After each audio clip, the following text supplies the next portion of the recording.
Hello, everyone. Welcome back to the Matt and Sarah podcast. I'm Matt. And I'm Sarah. Hi, everybody. We are so happy you're here with us today. Yes, today is a very special episode. We have something really fun for you. That's right, Matt. Today, we are going to test your English level. We have 5 questions for you. 5 questions. That is not too many, right? You can do it. Yes, you can. And don't worry, this is not a scary test. It's a friendly test. It's fun. Exactly. We are not your teachers giving you a grade. We are your friends. We just want to help you see how much English you know. That's a great way to say it, Matt. And you know what? Every question is a chance to learn something new. Right. Even if you don't know the answer, that's okay. You will learn from the question. That's what we're here for. Exactly. So let's talk a little about the questions first. Matt, can you explain how this is going to work? Sure. So we have 5 questions. Questions 1, 2, 3, and 4 are about grammar and vocabulary. They are things that beginners need to know. Yes, basic but very important things. The kind of English you use every day. And question 5 is special. Question 5 is a listening question. Oh, I love question 5. The listening question is my favorite part. Why is it your favorite, Sarah? Because listening is so important. When you listen to English, you train your ear. You start to understand natural speech. That's how you really improve. That's true. Many students read English well, but when they hear it, it's harder. So we want to practice that too. Exactly. Okay, so for each question, we will read it out loud slowly. You will have time to think, and then we will give you the answer and explain it. And we will explain why, not just the answer, but the reason, because understanding the reason helps you remember. Right. Okay, are you ready? Let's start with question 1. But before we jump into the questions, let me say something important. If English is hard for you right now, please don't feel bad. Every single person who speaks English fluently today, they all started at the beginning. They all had moments where they didn't understand. They all made mistakes, and that's okay. That's so true. I remember when I was learning, I made so many mistakes. But mistakes are how we learn. Every mistake teaches you something. Don't be afraid to be wrong. Exactly. Okay, now let's talk about the format one more time. After each question, we will pause a little. You can press pause on your device if you need more time to think. Take all the time you need. Yes, pause the podcast. Think about your answer. Say it out loud if you can.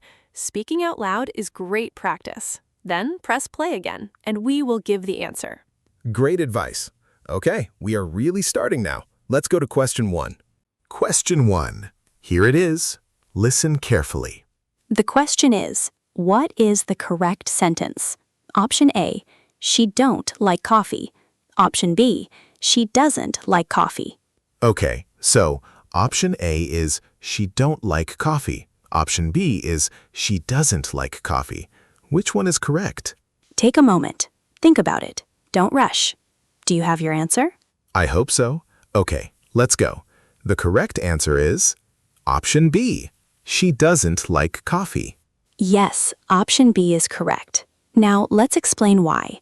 In English, when we talk about he, she, or it, we use doesn't for negative sentences.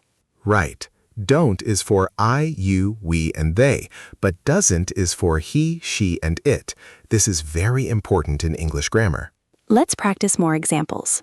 I don't like rain. He doesn't like rain. Do you hear the difference? I don't. He doesn't. She doesn't. It doesn't.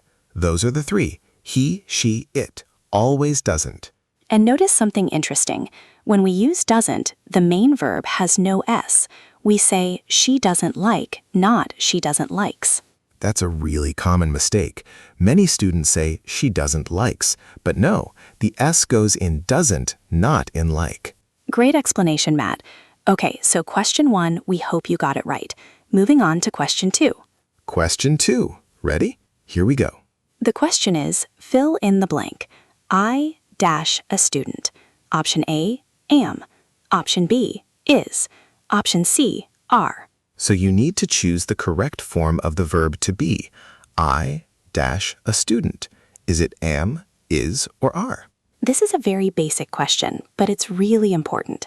The verb to be is one of the first things you learn in English, but many people still make mistakes with it. That's true. Okay, do you have your answer? The correct answer is option A. I am a student. Yes, I am a student. Am is only for I. Let's review all three. I am, you are, he is, she is, it is, we are, they are. Let me say that again slowly. I am, you are, he is, she is, it is, we are, they are. So, am is only for I. Is for he, she, and it. Are is for you, we, and they. 3 different forms for one verb. It sounds like a lot, but with practice, it becomes natural. You just need to hear it and use it many times. Question 3. Okay, this one is about vocabulary. Listen to the question. What does the word hungry mean? Option A, you want to sleep. Option B, you want to eat. Option C, you want to drink water. So the word is hungry. Hungry. Hungry. What does it mean? Do you know? Think about it. Maybe you feel this way right now. Have you eaten today? That's a good hint, Matt. Okay, the answer is option B. Hungry means you want to eat. You need food. Yes. When you are hungry, your stomach is empty. You feel like you need to eat something. I'm hungry right now, actually. Matt, we're recording a podcast. You can eat after. I know. Okay, so let's use hungry in sentences. I am hungry. Are you hungry? She is very hungry. You can also say, I'm starving. That means you are very hungry. Starving is stronger than hungry. Right. A little hungry, very hungry, starving. Let's do question 4. Question 4. This one is a little more challenging. Are you ready? The question is, what time is it? Look at this description. The clock shows 3:30. How do you say this in English? Option A, it's 33. Option B, it's 3:30. Option C, it's 3:30. So the clock shows 3:30. 3:30. How do English speakers say this? There are actually a few ways. Right. And this question is testing if you know one of the most common ways. The answer is option B. It's 3:30. 3:30. This is a very traditional and common way to say 3:30 in English. Half past means 30 minutes past the hour. So 3:30 means 30 minutes after 3. 3:30. It's the same thing. Let's do a few examples. What do you say for 4:30? 4:30. What about 6:30? 6:30. Exactly. Any hour plus 30 minutes is half past that hour. It's a simple pattern once you understand it. Now you can also just say 3:30. That's also correct. English gives you options. 3:30 and 3:30 both mean the same thing. But half past sounds more natural in conversation. If someone asks, what time is it? Many English speakers say it's 3:30, especially in the UK. Great point. You will hear both in real life.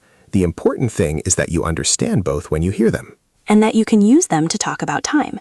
Time is something we talk about every single day, so this is very practical English. Okay, one more question left, and this is the special one, the listening question. Question 5, my favorite. Let's go. Okay, question 5, the listening question.